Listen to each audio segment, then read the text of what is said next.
বিসমিল্লাহির রহমানির রহিম। এত রাতে সারপট হাতে আমি গরুর ঘরে কেন, প্রশ্ন জাগতে পারে। আজকে একটা বাস্তবতা আপনাদের সাথে শেয়ার করবো ইনশাআল্লাহ।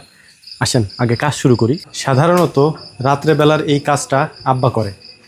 আব্বা আজকে বাড়িতে ছিল না।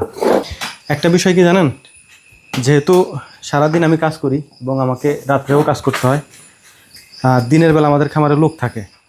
আমরা থাকি, আরও লোক আছে, তো আমরা সবাই মিলে কাজ করি। দিনের বেলা সমস্যা হয় না। অনেক পরিপাটি দেখেন তো সবসময়, এই জন্য মনে হয় যে সবসময় অনেক পরিপাটি থাকে। আসলে পরিপাটি থাকে না, আমরা পরিপাটি করে রাখি এবং আপনাদেরকে পরবর্তীতে দেখাই। বাস্তবতা তো ভিন্ন। সবসময় তো গরুর ঘর, ওরা এখানেই খাওয়া দাওয়া করে, এখানেই পায়খানা করে, প্রস্রাব করে, এইগুলো আমাদের সারাদিন পরিষ্কার করতে হয়।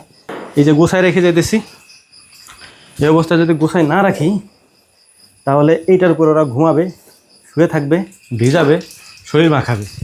হ্যাঁ, যে কারণে পরিষ্কার করতে হয়। এই ঘরে আমরা তেমন একটা যাই না রাত্রেবেলা, কারণ হচ্ছে এখানে প্রেগনেন্ট দুইটা বকনা গাভী আছে বড় জাতের। তো পুরো ঘরে যেহেতু দুইটা, ওরা বেশি নোংরা করে না। আমরা ষাঁড় গরুগুলা এবং আমাদের ওই শেডের গাভী গরুগুলাকে পরিষ্কার পরিচ্ছন্ন রাখার চেষ্টা করি। এই দেখেন অবস্থা, আসতে একটু লেট হয়েছে, এর মধ্যে এর অবস্থা দেখেন। সকালবেলা যখন এগুলারে গোসল করাইতে আমরা আসি তখন অনেক কষ্ট হয় আর কি, যে কারণে রাত্রে একবার পরিষ্কার করতে হয়। আমি যদিও টাইম মতো আসতে পারিনি, আব্বা থাকলে আব্বা তো সময় মতো এসে পরিষ্কার করে যেত আর কি, বিশেষ করে রাত্রেবেলার এই কাজগুলা। একটা অবাক করার মতো বিষয় আপনাদেরকে বলি, আমার আব্বা কোথাও বেড়াইতেও যায় না, ঘুরতেও যায় না, কোথাও যায় সন্ধ্যার পরে থাকেও না। আমার বোন বাড়ি কিন্তু কাছেই, বেশি দূরে না, সেখানেও যায় না। মানে মূলত হচ্ছে যে তার মেন সমস্যাটা হচ্ছে আমাদের খামারে গরুর দুধ দহন করার মতো কেউ নাই, যেটা আমি পারি। বাট সকালবেলা আমার আসলে এই কাজগুলো করতে অনেক কষ্ট হয়। যে আমি আপনাদেরকে আগেও বলছি, প্রথম দিকেও বলছি, যে আমি যেহেতু সারা রাতি প্রায় জাগি, সকালের দিকে আমাকে একটু ঘুমাইতে হয় আর কি, ফজরের পরে।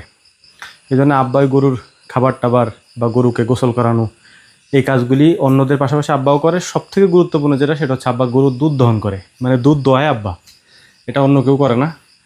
আর এ কারণেই হচ্ছে তার কোথাও যাওয়া হয় না। ইন টোটাল একটা মানুষ তার জীবনের সব কিছু বিসর্জন দিয়ে দিছে একবারে। হ্যাঁ, কোথাও যায় না। মানে লাস্ট কবে গেছে আমার আসলে মনেও নেই, কবে যে আব্বা ঘুরতে গেছে বা কোনো আত্মীয় বাড়িতে গেছে এটা আমি জানিও না আর কি। এই স্যাক্রিফাইসটা সে করে আর কি। আর আমি তো কোথাও যাই না, আমি যাই না একেবারেই।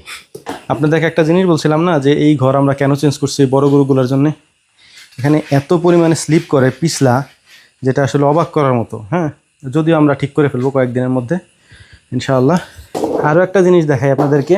গত কয়েকদিন আগে কলা গাছের গোড়া পানিতে ভিজায় ওটা ওদেরকে খাইতে দিয়েছিলাম। গরুর পায়খানার অবস্থা দেখেন। ওদের যে পাতলা পায়খানা ছিল সেটা বন্ধ হয়ে গেছে আলহামদুলিল্লাহ, ওরা এখন আর পাতলা পায়খানা করে না। গরুর পায়খানাটা দেখেন। হ্যাঁ, সুস্থ গরুর এটাই লক্ষণ। পায়খানা দেখলেই বুঝবেন যে এটা সুস্থ আছে কিনা বা অসুস্থ কিনা, এটা পায়খানা দেখলেই বোঝা যায়। এর আগে আপনাদেরকে আমি ভিডিওতে দেখাইছি এগুলা, যারা নতুন তারা পিছনের ভিডিও দেখলা, বিসমিল্লাহর পিছনের ভিডিওগুলো দেখলে বুঝতে পারবেন আর কি। তো যাই হোক, আরও অনেক কাজ বাকি এখনও, আপনাদেরকে সেগুলো আর দেখাইতে পারতেছি না, কারণ হচ্ছে যে আমার এগুলো চেঞ্জ করে কাজ করতে হবে, কারণ এরকম সাহেব হয়ে কাজ করা পসিবল না আর কি। যাই হোক, দোয়া করবেন। আসসালামু আলাইকুম রহমতুল্লাহ।